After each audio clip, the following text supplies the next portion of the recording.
wants to show their skills. Everybody wants to get there faster, make their way to the top of the hill. Each time you try, gonna get just a little bit better. Each step you climb, one more step up the ladder. It's a whole new world we live in. It's a whole new way to see. It's a whole new place with a brand new attitude. But you still gotta catch 'em all. Be the best that you can be.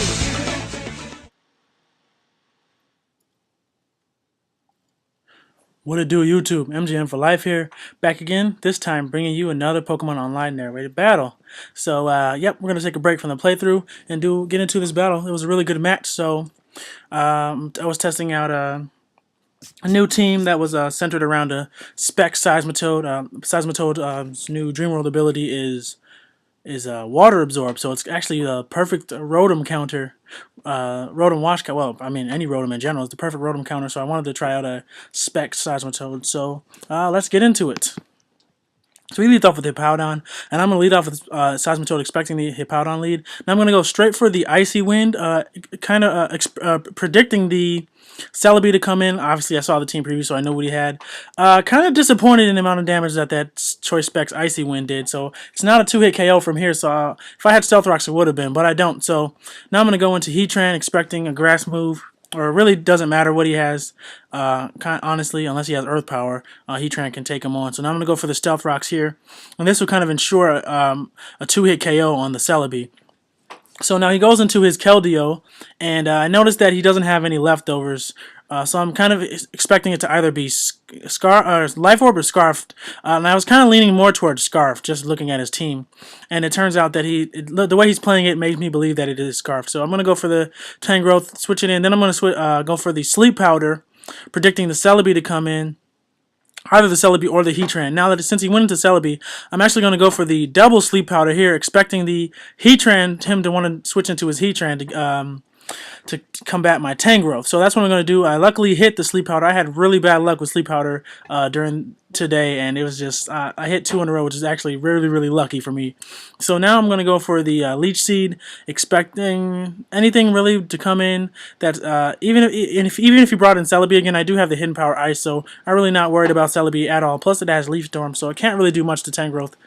So I go for the Leech Seed here, and I'm going to switch out. And he predicts my switch, I guess, into Heatran. And goes out into his Keldeo, but it's fine because I do have a safe switch into Keldeo, which is Tangrowth, because Secret Sword's not going to do much because I am defensive, and I also do resist the Hydro Pump, being a grass type. And I also have special defense EVs in this Tangrowth, so it's pretty much the perfect Keldeo counter. So now he's going to go out into his Scissor, as I'm going to go for the Leech Seed again. Again, even if he goes into Celebi, I have the Hidden Power Ice. Celebi can't really do much, so there's no reason not to go for Leech Seed, and I'm also racking up damage on this Scissor. So now I'm going to go out into Vaporeon, expecting him to go for Superpower, but thinking maybe he might be banded. Whenever I see a Scizor, I go under the assumption that it's banded first, and expecting a Superpower, and I'm going to go into Vaporeon to take that, just to switch up my switches. Now, here I really should have double switched, but I went for the Scald like an idiot, and now that's basically going to give him a chance to recover up, because I basically have this Celebi dead.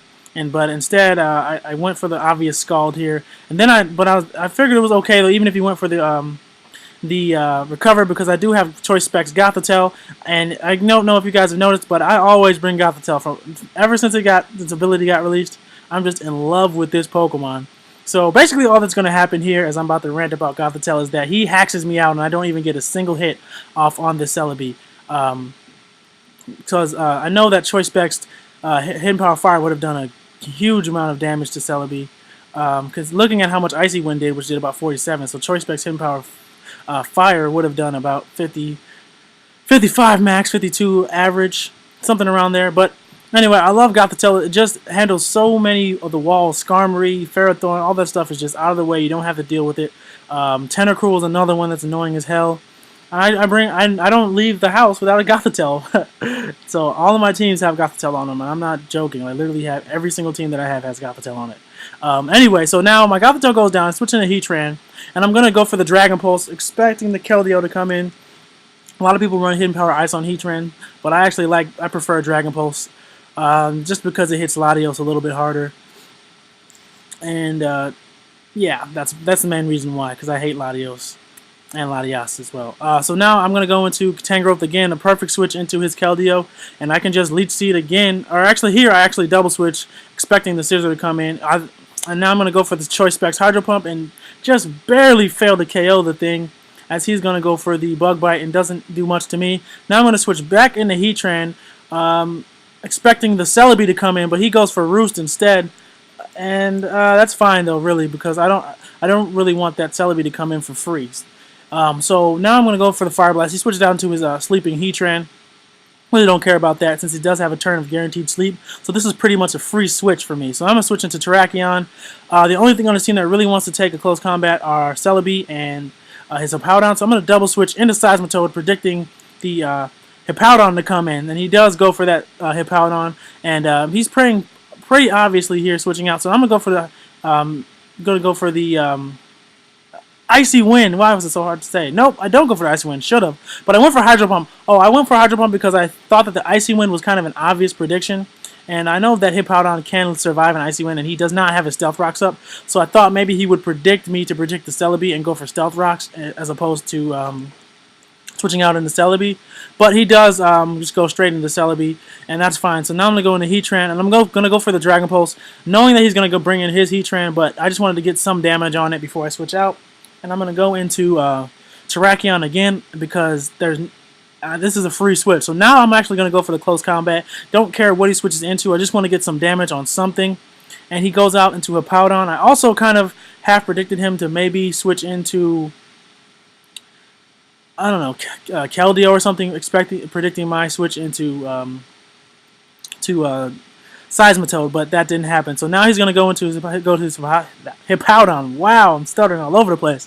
Go for the Stealth Rocks. My team doesn't really mind Stealth Rocks that much, so I really don't care about that, honestly. And I'm going to go for the Leech Seed again, because why not? And I'm going to keep racking up residual damage on this Scissor. If he wants to go for Roost, it doesn't matter, because I'm going to go for Seismitoad here, predicting the Roost, knowing that he probably does not want his Scissor to be low on health. And that was kind of a risky switch because if he had gone for Bug Bite there, Seismitoad would have been done for. But now I'm going to go out into, I'm going to go for the Icy Wind, predicting the Celebi to come in. And now it's a 2-hit KO after Stealth Rock. So now this Celebi, and a huge annoyance to my team, is gone. The reason why he switched was because he saw how much Specs Hydro Pump did. He also knew that at that range, a Bug Bite would not kill me. Plus, I have the Leech Seed on it. So all that means the dead Scissor. He wants to keep his Scissor, obviously. So now I'm going to go out into Vaporeon here just to take the Secret Sword. And I thought that the Sandstorm would finish it off. So I'm going to go for the Protect here. And to my surprise, it actually does not. I thought Sandstorm did 6% damage. But, okay, was it just me or did it say it had 5% left and it still survived the Sandstorm? I don't know what just happened there. Maybe I saw that wrong, but I swore it said 5%. Well, anyway, it survives the Sandstorm damage, so I switch out into Tangrowth to take the Secret Sword, and because of Regenerator, it pretty much did nothing. Now he goes out into Heatran. I'm actually going to go for, nope, I switch out back into Terrakion because, again, it is a free switch. I thought I went for Leech Seed there, but I did not do it this time around.